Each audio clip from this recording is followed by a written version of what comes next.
But we begin tonight with a tale of two speeches, both from the same man, both from President Obama.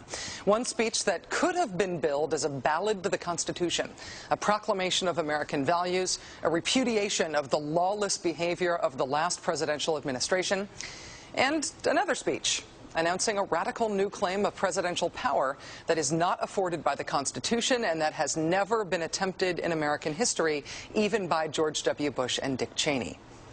Remarkably, President Obama today made both of those speeches simultaneously. Standing inside the National Archives in front of the actual original Constitution, President Obama delivered a blistering critique of the Bush administration, in which he called their actions and their legacy literally a mess. Our government made a series of hasty decisions. Poorly planned, haphazard approach. Too often, we set those principles aside as luxuries that we could no longer afford. Our government made decisions based on fear rather than foresight. The decisions that were made over the last 8 years established an ad hoc legal approach for fighting terrorism that was neither effective nor sustainable. An ad hoc legal approach for fighting terrorism that was neither effective nor sustainable. Ouch. Then, moments later, he announced his own ad hoc legal approach for fighting terrorism. President Obama today proposed something new, something called prolonged detention. Doesn't sound that bad, right? Prolonged detention. Did you ever see the movie Minority Report? It was based on a Philip K. Dick short story. Came out in 2002. It starred Tom Cruise, remember? He played a police officer in something called the Department of Pre-Crime. Pre-crime is where people are arrested and incarcerated to prevent crimes that they have not yet committed. Mr. Marks, by mandate of the District of Columbia Pre-Crime Division, I'm placing you under arrest for the future murder of Sarah Marks and Donald Dubin. Take place today, April 22nd, at 0800 hours, 4 minutes. No, I didn't do anything. You didn't do anything, but you're gonna. Future murder. Creepy, right? Putting somebody in jail not for what they've done, but for what you're very sure they're going to do? There may be a number of people who cannot be prosecuted for past crimes. In some cases because evidence may be tainted, but who nonetheless pose a threat to the security of the United States. We're not prosecuting them for past crimes, but we need to keep them in prison because of our expectation of their future crimes. Al-Qaeda terrorists and their affiliates are at war with the United States, and those that we capture, like other prisoners of war, must be prevented from attacking us again. Prevented. We will incarcerate people preventively. Preventive incarceration. Indefinite detention without trial. That's what this is. That's what President Obama proposed today, if you strip away the euphemisms. One civil liberties advocate told the New York Times today, quote, "We've known this was on the horizon for many years, but we were able to hold it off with George Bush. The idea that we might find ourselves fighting with the Obama administration over these powers is really stunning."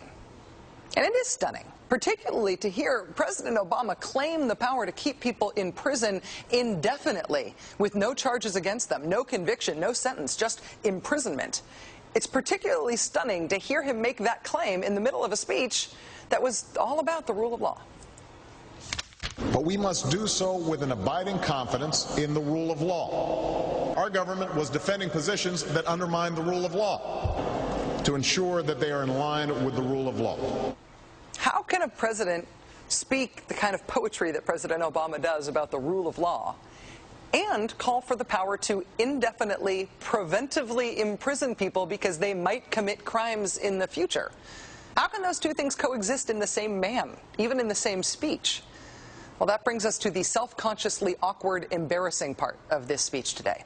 After condemning the Bush administration for what he called their ad hoc legal strategy, for trying to make things seem legal that patently weren't, this is what President Obama proposed. My administration has begun to reshape the standards that apply to ensure that they are in line with the rule of law. We must have clear, defensible, and lawful standards for those who fall into this category. We must have a thorough process of periodic review so that any prolonged detention is carefully evaluated and justified. Our goal is to construct a legitimate legal framework for the remaining Guantanamo detainees that cannot be transferred.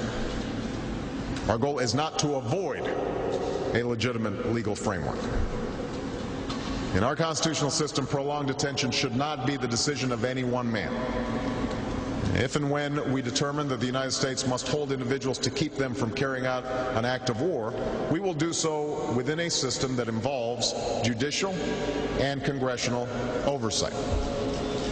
And so going forward, my administration will work with Congress to develop an appropriate legal regime so that our efforts are consistent with our values and our Constitution.